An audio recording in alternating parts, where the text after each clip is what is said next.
if Jesus is sufficient, then when everything else in your life is insufficient, you will find Jesus sufficient. Let me say that again so you remember it. If Jesus is sufficient, then when everything else is insufficient, you will still find Jesus sufficient. Let me break that open for you. Notice in the boat, Jesus doesn't promise the disciples more bread. You don't see that. He doesn't say, guys, I see that you need some bread. I promise peanut butter and jelly on the other side. It's all going to be good. He doesn't say that. He doesn't say, I know that you're all hungry. I know that you want some bread, so I'm going to give you more bread. He doesn't promise that.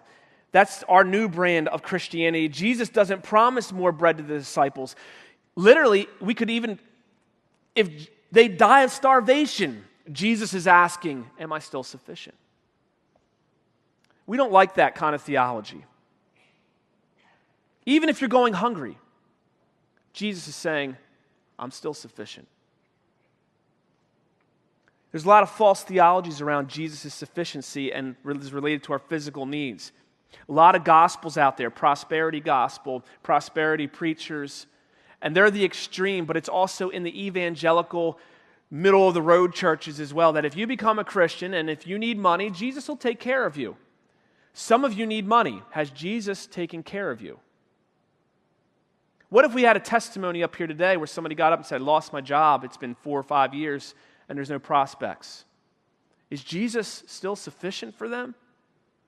You see, we get ourselves into trouble when we start saying things like, well, if you become a Christian, you'll be prosperous. If you become a Christian, Jesus will make sure that there's bread on the table. There are plenty of Christians all over the world where there's no bread on their table. Is Jesus still sufficient? That's what Jesus is asking us here. He's not saying, come to me so all your physical needs will be met. He's saying, come to me because I am me. I'm enough. Now, do we believe that? Do we believe that when that's put to the test? When you bear your own cross, as you're bearing your own cross right now, is Jesus sufficient? The sufficiency of Jesus doesn't mean that you're going to survive every single trial unscathed. That's why we have martyrs. Was Jesus sufficient for them? You following me? You understand what I'm saying?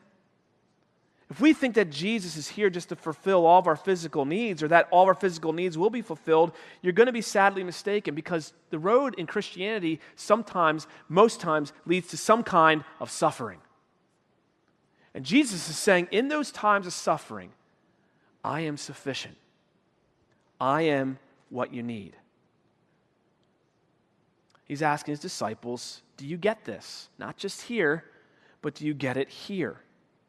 You have seen, you have heard, you have perceived, but do you really see, do you really hear, and do you really comprehend? And what Jesus is asking there literally is, I need you to keep on seeing.